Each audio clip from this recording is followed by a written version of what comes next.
Capítulo 5. Floresça em sua vergonha. Quando ouviu falar de Jesus, chegou-se por trás dele. Marcos capítulo 5, verso 27.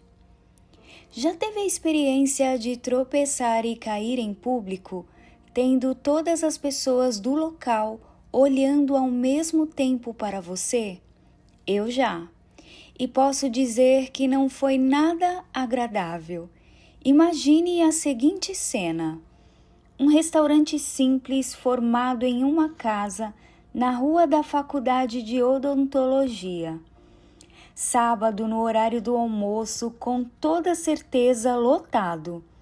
Eu estava toda de branco, com um salto alto, muito bem arrumada, pois era dia de atendimento ao público. Por ser um ambiente adaptado para chegar ao banheiro, era preciso subir uma escada de madeira. Assim, antes de seguir para a fila do almoço, decidi ir ao banheiro. A subida foi concluída com sucesso. O problema aconteceu na descida. Não era a minha primeira vez descendo aquela escada, mas foi a minha primeira e única vez usando-o como escorregador. Não sei ao certo como tudo aconteceu, só sei que a junção de Tati, escada de madeira e salto alto não resultou em uma combinação perfeita naquele dia. Desequilibrei e tive a experiência de sentir os meus glúteos quicarem desajeitadamente do primeiro ao último degrau daquela escada. Cheguei ao final dela com muita dor, inclusive depois precisei de tratamento médico, pois ganhei um osso quebrado e com uma tamanha vergonha. Não conseguia levantar o meu olhar por causa da vergonha de todos a minha turma de odontologia vendo o meu tombo, bem como os alunos de vários outros cursos da faculdade. Hoje escrevo rindo da situação, mas garanto que não foi nada engraçado para mim, pois vi muitas pessoas rindo. Fui acudida por minhas amigas, pois também havia pessoas preocupadas com o meu bem-estar. Fato é, posso afirmar que já tive o meu momento de vergonha na vida. A minha experiência, apesar de parecer ter durado uma eternidade, durou apenas segundos. Um pequeno tempo, mas que conseguiu me marcar de uma forma que provavelmente me lembrarei até o fim da minha vida. E quando os segundos se transformam em minutos, horas, dias, semanas, meses e anos.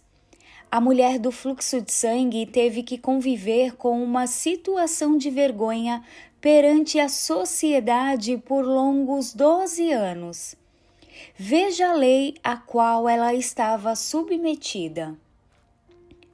Quando uma mulher tiver um fluxo de sangue por muitos dias fora de sua menstruação normal, ou um fluxo que continue além desse período, ela ficará impura enquanto durar o corrimento, como nos dias da sua menstruação.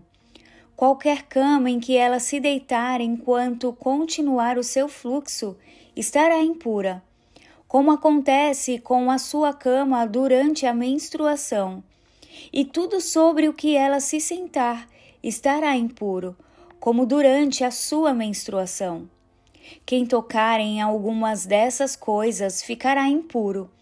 Lavará as suas roupas e se banhará com água, e ficará impuro até a tarde. Levítico capítulo 15, versos do 25 ao 27. Coloque-se no lugar dela. Imagine ser vista como impura perante toda a sociedade e ter o poder de tornar o que toca impuro. Se saísse de casa, não podia encostar em nada. Não podia ter ninguém a auxiliando a tomar banho quando estava fraca por causa do intenso sangramento, pois a pessoa seria considerada impura. Que tal adicionarmos agravantes psicológicos? Como será que foi passar 12 anos sem poder tocar outro ser humano, sem poder abraçar alguém que ama, sem poder ser cuidada de perto. A falta do toque provavelmente lhe trouxe sentimentos de inutilidade, dor pela ausência de amparo, angústia. O que será que as pessoas comentavam sobre ela? Nem pensem em acreditar que a situação ficou dentro do âmbito familiar. Um confia no outro, que não é nada confiável. A fofoca não surgiu agora. As pessoas sabiam de sua situação. Pelos cantos, provavelmente deve ter ouvido falar dela. Qual pecado ela deve estar escondendo para o seu sangramento não parar? O sangramento de todas para, só pode ser punição dos céus. Tenho dó da família dela. Em nada aquela mulher pode contribuir. Que fardo ela é! Tudo isso por causa de um pecado. Talvez tenha ouvido algumas dessas frases ao longo dos 12 anos. Se você tem um temperamento com características explosivas, pode ser que esteja pensando: eu não aceitaria, iria lá e responder. Pense bem e perceba que ela poderia acreditar que estava sendo castigada por algo, já que a situação era incomum. Mesmo sabendo que seguia os ensinamentos, depois de um tempo ouvindo o que as pessoas falavam dela, pode ter passado a acreditar que tinha feito algo errado. Havia sido criada de acordo com as leis mosaicas. Então, mesmo não vendo razão, provavelmente sentia-se impura. Podemos obter alguns ensinamentos com o fator vergonha. Primeiramente, quero pensar sobre o aspecto do olhar julgador. Que atire a primeira pedra a quem nunca pensou que uma pessoa era assim ou daquele jeito simplesmente por algo que você imaginou dela. Melhor, quem nunca taxou uma pessoa como antipática ou fresca por segundos que a contemplou. O ensinamento sobre o aspecto do julgamento é que não sabemos o que a pessoa passa dentro de casa. Não conseguimos prever se está em um dia ruim, se teve uma discussão com o esposo, se guarda uma dor dentro de si. E o seu subconsciente diz que ela precisa se distanciar dos outros. Se está fraca por estar doente, são inúmeras as possibilidades. É aquela ideia do amor, sabe? Precisamos estar mais disposta a abraçar e ouvir do que apontar o dedo. Precisamos acolher e apoiar pessoas que sabemos que precisam sair de situações degradantes.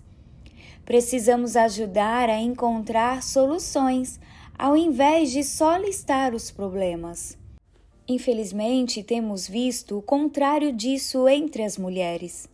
Existem mulheres que são tão frágeis em sua identidade que acreditam que para se levantar em algo, conquistarem algo, precisam do fracasso da outra. Não estamos nesse mundo para competirmos umas com as outras. Isso não pode mais existir. Vamos ser mulheres que não julgam a vergonha da outra, mas que se apoiam em suas dores e vergonhas. Não conseguiremos sozinhas, precisamos umas das outras, é um trabalho em conjunto. A Bíblia está recheada de histórias de mulheres que se uniram em seus propósitos. Maria com Isabel, Débora com Jael, Joquebede com Miriam e tantas outras que poderia citar aqui. Mulheres que tinham umas às outras para contribuírem no plano divino, que valorizaram umas às outras. Eu sou grata a Deus porque tenho mulheres ao meu lado que contribuem com o meu propósito. Me ajudam, me incentivam, acreditam em mim quando eu mesma não acredito. Que possamos ter mais compaixão ao invés de acusação. Acredite, você não é melhor ou pior que alguém. Nós só estamos no formato que Deus desenhou para cada uma de nós.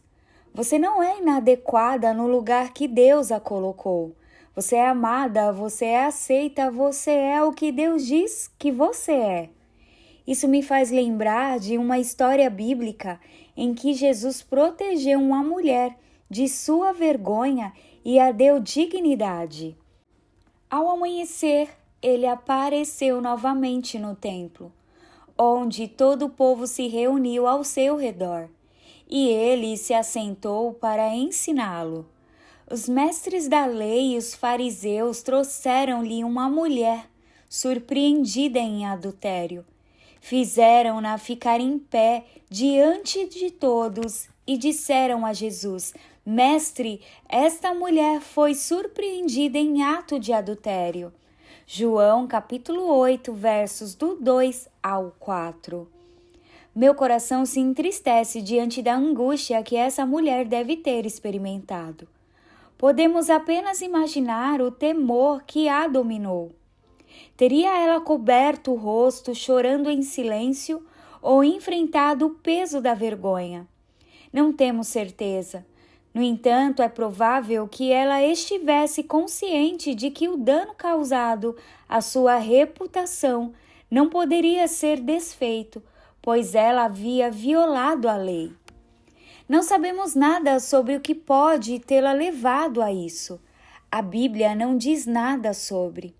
Porém, o que a levou a cometer o adultério não é o ponto da história, mas sim a resposta de Jesus a ela quando seu adultério vergonhoso foi exposto publicamente. Jesus, de forma linda, desviou a atenção daquela multidão da mulher humilhada. Ajoelhou-se e escreveu na terra com o dedo. Os fariseus, não satisfeitos com a atitude de Jesus, começaram a atacá-lo com perguntas.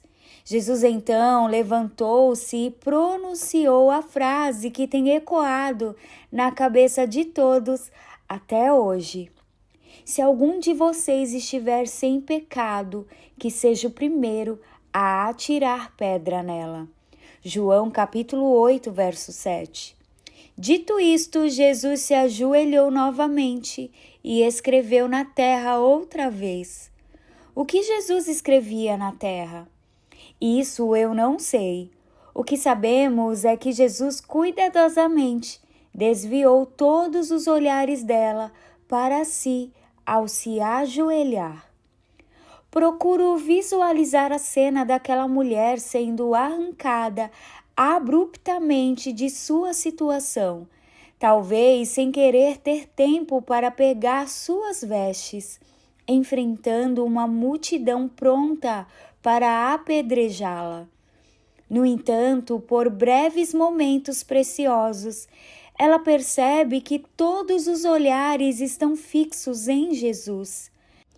Ele já havia intercedido por ela, sem proferir uma única palavra. E como um alívio para aquela mulher, o que aconteceu em seguida deve ter a deixado ainda mais surpresa. As pessoas começaram a ir embora. Jesus só ficou de pé depois de toda a multidão ter se dispersado. E então se voltou para ela e disse: Mulher, onde eles estão? Ninguém a condenou? Ela respondeu: Ninguém, Senhor. João capítulo 8, versos 10 e 11. Por outro lado, é possível que você se sinta como essa mulher, como impura. Nós não seguimos mais a ideia de impureza que é prevista na lei mosaica, mas há inúmeros outros modos para que você se sinta impura. É possível que um abuso ou a tentativa dele na sua infância ou na adolescência, que talvez só você e o abusador saibam, seja o que o seu subconsciente aponte como a razão da sua impureza.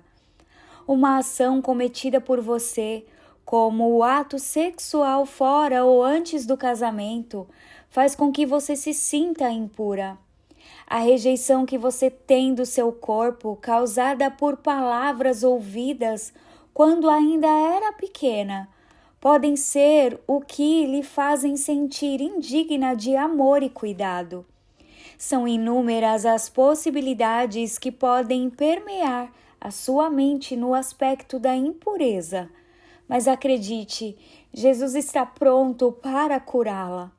Ele só está esperando que você deixe o obstáculo da vergonha e dê passos de fé para chegar até Ele. Já parou para refletir sobre a reação de Deus diante de nossas falhas e pecados?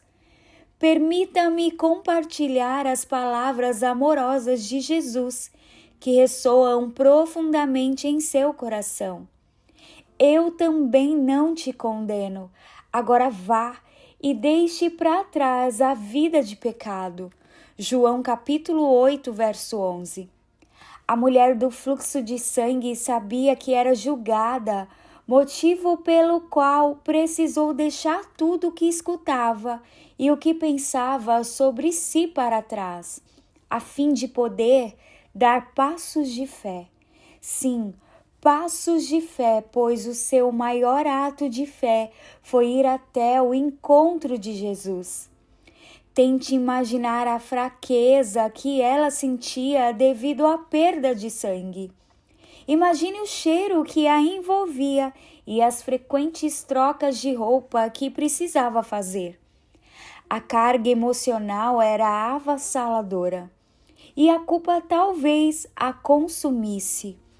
O medo era palpável, pois ela poderia ser apedrejada a qualquer momento.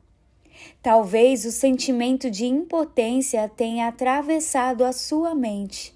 No entanto, ela decidiu deixar tudo para trás e buscar aquele que sabia que poderia mudar a sua história. A chama da esperança, alimentada pelo anseio de se libertar da vergonha, é um poderoso estímulo. Podemos apenas imaginar os detalhes. Como ela se envolveu em roupas para evitar ser identificada, como se esforçou para abrir caminho através da multidão, desejando estar mais próxima de Jesus. Ela deve ter experimentado um misto de alívio e temor ao estar em público novamente, após tantos anos reclusa, temendo ser descoberta e contaminar aqueles ao seu redor. No entanto, essa mulher possuía uma fé inabalável, disposta a arriscar tudo para agir com base nessa fé e finalmente ser liberta da vergonha que a consumia. Da mesma forma que a mulher corajosa que ousou trazer sua vergonha diante de Jesus, também podemos nos arriscar, mesmo em meio ao medo, e confessar nossas necessidades. Em Jesus encontramos tudo o que precisamos. No entanto, para que isso aconteça, é preciso reconhecer que precisamos de cura, pois o que não é revelado não pode ser restaurado. Nossas feridas requerem cuidado e a única maneira de serem curadas é quando as admitimos, descobrimos e as entregamos àquele que pode nos auxiliar. Perceba o quanto podemos aprender com ela.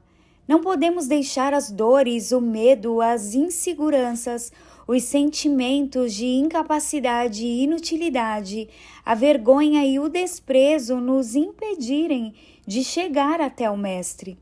Precisamos enfrentar as nossas fraquezas. Não podemos deixar Jesus passar sem que aproveitemos a oportunidade de sermos curadas.